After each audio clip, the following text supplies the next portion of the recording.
இயேசுவிலே பிரியமான சகோதர சகோதரிகளே, உங்கள் எல்லோருக்கும் ஆண்டவராகிய இயேசு கிறிஸ்துவின் பெயரால் காலை வணக்கங்கள் மற்றும் வாழ்த்துக்கள். நான் உங்கள் அகஸ்டின் வேதியர். இன்று டிசம்பர் மாதம் 10ஆம் தேதி 2024ஆம் ஆண்டு. ஆண்டவரின் மடியில் 5 நிமிடங்கள். அந்த காலத்தில் இஸ்ரேல் மக்களுக்கு மிக முக்கிய தொழில் அப்படின்னு சொன்னால் ஆடு மாடுகளை மேய்ப்பது. இந்த ஆடு மாடு மேய்க்கும் தொழில் இஸ்ரேல் மக்களுக்கு மிக இன்றியமையாத ஒன்றா இருந்துச்சு. அதுலேயும் சில விதிமுறைகள்லாம் இருந்துச்சு. இப்போ என்கிட்ட ஒரு 100 ஆடுன்னு வச்சுக்கோமே, அதை நானே என்ன பண்ணுவேன், நான் ஒரு பட்டி கட்டி அதில் விட்டு நான் அதை பார்த்துக்குவேன். இது என்னோடய தொழில். இது இன்னும் சில பேர் அவங்ககிட்ட 1000 ஆடு இருக்கும். அவங்களால அவ்வளோ மேய்க்க முடியாது, அவ்வளோ ஆடுகளை மேய்ச்சல் கொண்டு போக முடியாது.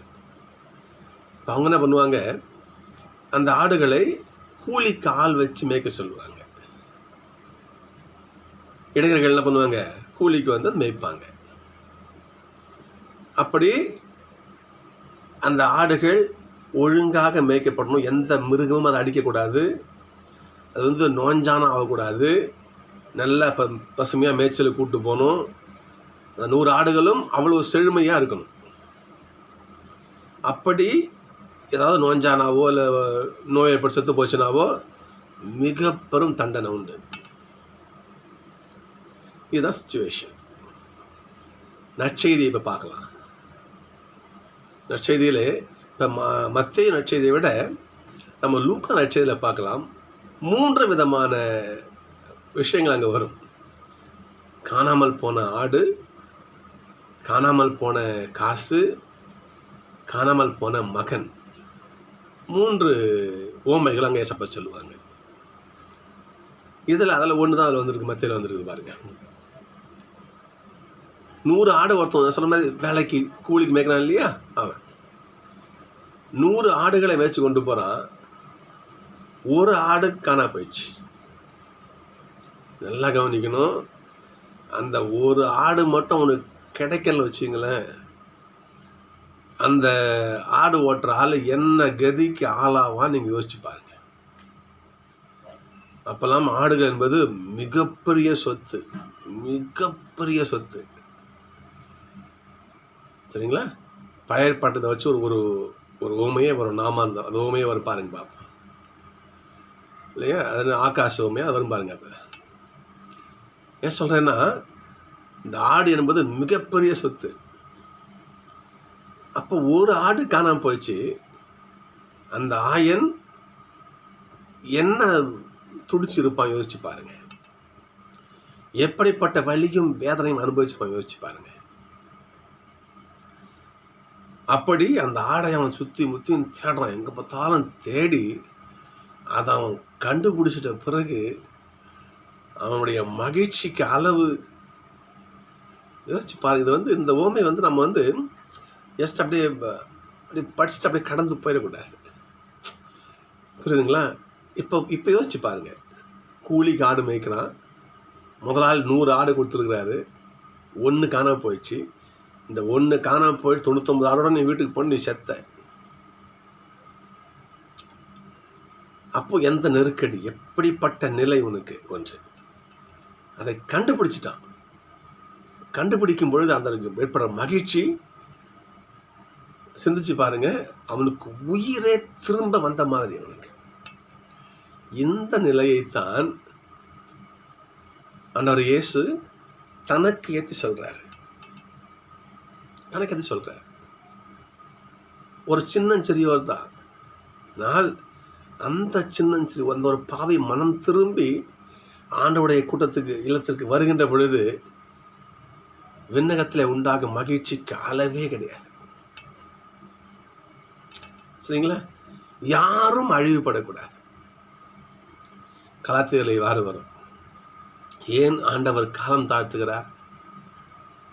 அவருடைய 2ஆம் வருகை எதுக்கு காலம் தாழ்த்தப்படுது? டக்குன்னு வர வேண்டாம், வர வேண்டாம் தானே, திருப்பி சொல்லிட்டு போகலாம், தழிச்சிட்டு போக வேண்டியது தானே. என்று அதில் ஒரு பகுதி வரும். தூய பவுல் சொல்லுவார், ஏன் ஆண்டவர் காலம் தாழ்த்துறாருன்னு சொன்னால், ஏசப்பா கிட்ட ஒப்படைக்கப்பட்ட அனைத்து ஆன்மாக்களும் தந்தையினுடைய இடத்துக்கு போய் சேரணும். ஒரு ஆன்மா கூட அழிவு பெறக்கூடாது.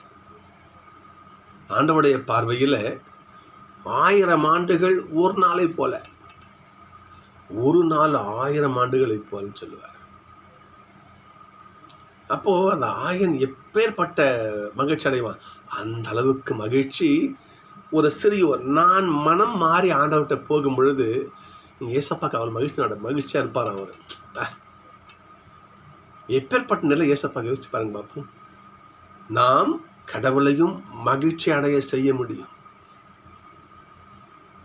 சிந்திச்சு பார்க்கணும். நம்ம ஒரு பாவி மனம் திரும்பும் பொருட்டு விண்ணகத்தில் ஏற்படுகின்ற மகிழ்ச்சிக்கு அளவே இருக்காதுன்னு பைபிள் சொல்லுங்க. ஆண்டவர் சொல்றார், அளவே இருக்காது. அவ்வளோ மகிழ்ச்சி நடக்குமா.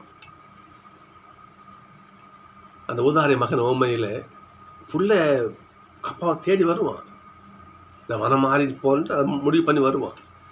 அப்பா பார்ப்பாரு, என்ன மகிழ்ச்சி, என் பிள்ளைக்கு செருப்பு போடுங்க, என் பிள்ளைக்கு மோதிரம் போடுங்க, என் பிள்ளைக்கு புது துணி போடுங்க, விருந்து கொண்டாடுங்க. எப்படி விருந்து கொண்டாடுங்க, ஏனென்றால் என் மகன் இவன் இறந்து போயிருந்தான், மீண்டும் உயிர் பெற்று வந்திருக்கிறான்னு சொல்லுவார். ஒரு ஆன்மா மனம் மாறி ஆண்டவர்கிட்ட இயேசப்பாவுடைய பாதத்துக்கு போகும்பொழுது அவருடைய மகிழ்ச்சிக்கு அளவே கிடையாது. இந்த முதல் வாசகம் பாருங்க பார்ப்போம். அற்புதமான எசையா 40 பாருங்க. ஆயனை போல் தம் மந்தையை அவர் மேய்ப்பார், ஆட்டு குட்டிகளை தம் கையால் ஒன்று சேர்ப்பார். இப்போ இப்படி தட்ட மாட்டாரு, தன் கரத்தை கொண்டே அவளை ஒன்று சேர்ப்பார். அவற்றை தோளில் தூக்கி சுமப்பார். எசையுடைய வார்த்தையை பார்க்கணும். நம்ம கடவுள் ஏசப்பா நம்மள எவ்வளோ பிரிமா இருக்கிற பாருங்க. ஆயனை போல் தம் மந்தையை அவர் மேய்ப்பார், ஆட்டு குட்டிகளை தம் கையால் ஒன்று சேர்ப்பார், அவற்றை தம் தோளில் தூக்கி சுமப்பார், சினை ஆடுகளை கவனத்துடன் நடத்தி செல்வார். கடவுள் தன்னுடைய மந்தையை, தன்னுடைய பிள்ளைகளை எந்த அளவுக்கு, இன்னொன்று செயல் வரும் பாருங்க, நான் ஒன்று என்னுடைய ரெக்கைகளில் சுமந்து கொண்டு நான் பறந்து போறேன்னு சொல்லிட்டு பைபிள் வரும் பாருங்க. இன்னொன்று செயல் சொல்லுவார் பாருங்க பார்ப்போம். தாய், பெற்ற தாய் தன் பிள்ளையை மறப்பாளோ? பாலூட்டும் தாய் தன் பிள்ளையை மறப்பாளோ? பெற்றெடுத்தவள் தன் பிள்ளையை மறந்து இருப்பாளோ? அவர்கள் மறந்திடினும் நான் உன்னை மறக்க மாட்டேன். ஆண்டவருடைய அன்புக்கு என்ன உதாரணம் சொல்றது? அற்புதமான வாசகம். இன்றைக்கு முதல் வாசகம். நம்ம தோல் நம்ம சுமந்துட்டு இருக்காரு ஆண்டவர், நம்மளை தூக்கி சுமக்கிறாரு. நமக்கு என்ன கஷ்டமோ உடனே ஓடி வந்து நம்மளை காவது பண்றாரு. இதற்கெல்லாம் அச்சாணி போல விளங்குவது 23வது திருப்பாடல். 23வது வாசிக்கலாமா? எத்தனை முறை நீங்கள் வாசிங்க, அது இன்னும் வாசிக்கிட்டே இருக்குன்னு தான் நமக்கு தோணும். திருப்பாடல் 23. என்னாகிய ஆண்டவர் எனக்கென்ன குறைவு, என்னாகிய ஆண்டவர் எனக்கென்ன குறைவு. பசும் புல் வெளி மீது என்னை அவர் இளைப்பாறச் செய்கிறார், அமைதியான நீர்நிலைகளுக்கு என்னை அழைத்துச் செல்வார். அவர் எனக்கு புத்துயிர் அளிப்பார், தம் பெயருக்கு ஏற்ப நீதி வழி நடத்திடுவார். மேலும் சாவின் இருள் சூழ் பள்ளத்தாக்கில் நான் நடக்க நேர்ந்தாலும் நீர் என்னோடு இருப்பதால் நான் அஞ்ச மாட்டேன். நான் அஞ்சிடேன். இந்த வார்த்தை கவனிக்கணும். உம் கோலும் நெடும் கழியும் என்னை தேற்றுமே. ஆயர்கள்கிட்ட 2 குச்சி வச்சுருப்பாங்க.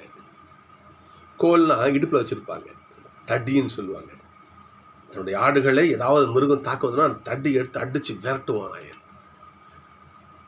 நெடும் கழின்னா பெரிய குச்சி, கிளையெல்லாம் தாழ்த்தி தன்னுடைய ஆடுகளுக்கு சாப்பாடு அந்த இலையெல்லாம் கொடுப்பார்.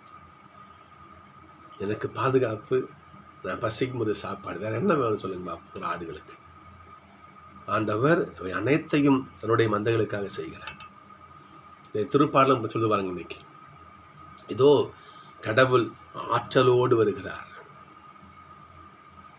நம்ம எல்லாம் மீட்க, நம்ம எல்லாம் தோளில் தூக்கி சுமக்க, சரியா, நம்மெல்லாம் தன் திருக்கரத்தால் நம்மளாம் ஒன்று சேர்க்க ஆண்டவர் ஆற்றலோடு வருகின்றார். அப்படி வருகின்ற அந்த ஆண்டவரை நாம் மனம் மாறிய பிள்ளைகளாக திரும்பி ஆயன்கிட்டயே வருகின்ற ஆடுகளாக நாம் மாறினால் ஆயனுக்கு மகிழ்ச்சி, ஆயனுக்கு மகிழ்ச்சி. சகோதரர்களே, ஆண்டவருடைய ஆடுகளாக இருக்கும் நாம் தீய வழியை விட்டு, காணாமல் போகின்ற வழியை விட்டு நல்ல வழிக்கு திரும்பி வருவோம். அப்பாட்ட சொல்லுவோம், ஏசப்பா நான் உங்களை விட்டு போக மாட்டேன், நான் உங்களோட போக மாட்டேன், இந்த உலக காரியங்கள் வேண்டாம். போய் போல் சொல்லுவார் பாருங்க பாப்போம். நான் ரோமை குடிமகன், எபிரேய பெற்றோருக்கு பிறந்த எபிரேயன், சட்டத்தை கடைபிடிப்பதில் பரிசேயன், கமாலியல் பாத அடியில் உட்காந்து படித்த மேதாவி நான். புரியுதுங்களா? நான் மிக படித்த மேதாவி நான் திருச்சட்டத்தின் மேலே எந்த அளவுக்கு பற்று கொண்டுதானா கிறிஸ்தவர்களை அழிக்கிறதுக்கு நான் புறப்பட்டேங்க. பார்த்துங்க, அப்போ எந்த அளவுக்கு நான் ஒரு திருச்சட்டத்தை கடைபிடிச்சுன்னு பார்த்துங்க. இவையெல்லாம் எனக்கு ஆதாயமாக இருந்தாலும் இயேசு கிறிஸ்துவை பொறுத்த மட்டில் இவை அனைத்தையும் குப்பை என கருதுகிறேன்னு சொல்கிறார். சகோதரர்களே, இந்த உலக செல்வத்தை இயேசப்பாவுடைய ஆடுகளாக நாம் இந்த உலக இன்ப காரியங்களை விடுத்து ஆண்டவருக்கான காரியங்களை செய்வோம். அப்படி செய்தால் ஆண்டவருக்கு மகிழ்ச்சி. உன்னை சொன்னது தான், கடவுளை நாம் மகிழ்ச்சிப்படுத்த முடியும். அது வாசகமா தானே. நாம் தொலைஞ்சு போயிட்டோம், திரும்பவும் இயேசுவை பாருக்கு வந்து வச்சிங்களேன், இயேசுவை பார்த்தான்னு வச்சிங்களேன், அவருக்கு மகிழ்ச்சி. எனவே சகோதரர்களே, நாம் இந்த உலகத்தில் வாழ்கின்ற பொழுது காணாமல் போன ஆடாக இல்லாமல், வழி தவறி போன ஆடாக இல்லாமல், சரிங்களா, மனம் திருந்திய ஆடாக, மனம் மாறிய ஆடாக, ஏசப்பா கைக்கு திரும்பவும் கிடைக்கக்கூடிய ஆடாக நாம் இருந்தால் நம்மால் ஆண்டவர் மகிழ்ச்சி அடைவார், ஏசப்பா மகிழ்ச்சி அடைவார், தூய ஆவியான இறைவன் மகிழ்ச்சி அடைவார். விண்ணுலகத்திலே மாபெரும் கொண்டாட்டம் ஏற்படும். எனவே நாம் மனம் மாறவும், ஏசப்பாவுக்கு மகிழ்ச்சியை கொடுப்போம். நன்றி, சந்திப்போம்.